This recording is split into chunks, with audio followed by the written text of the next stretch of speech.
We begin this morning with the U.S.-Japan bilateral summit and the U.S. President Donald Trump's view of the latest missile launches by North Korea. Contrary to his national security advisor and his Japanese counterpart with whom he was holding a joint news conference, Mr. Trump said he does not think Pyongyang's launches were a violation of the UN Security Council resolutions.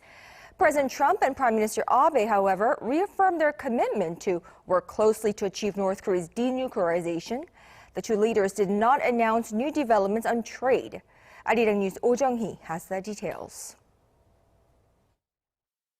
Dismissing concerns about North Korea's launches of short-range missiles earlier this month, U.S. President Donald Trump highlighted there has been no nuclear or long-range ballistic missile tests and said he'll someday strike a deal with North Korean leader Kim Jong-un.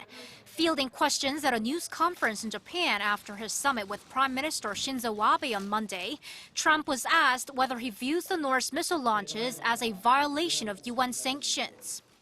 Perhaps he wants to get attention, and perhaps not. Who knows? It doesn't matter. All I know is that there have been no nuclear tests. There have been no ballistic missiles going out. There have been no long-range missiles going out. And I think that someday we'll have a deal. On the other hand, his Japanese counterpart said Pyongyang's launch of, quote, short-range ballistic missiles violates UN Security Council resolutions. North Korea's May 9th short-range ballistic missile launch violates the UN resolutions, and it is extremely regrettable as they repeatedly said so. At the same time, I would like to again express my respect in the new approach taken between President Trump and Chairman Kim.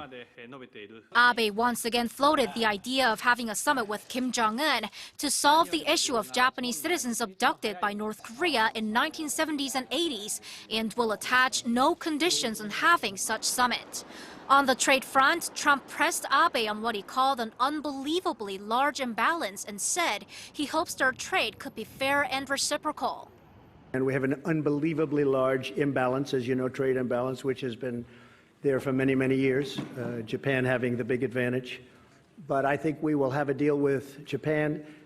The U.S. is considering putting high tariffs on Japan's exports of auto and auto parts.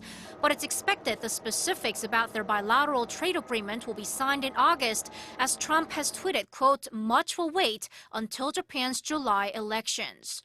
Oh Jung-hee, Arirang News.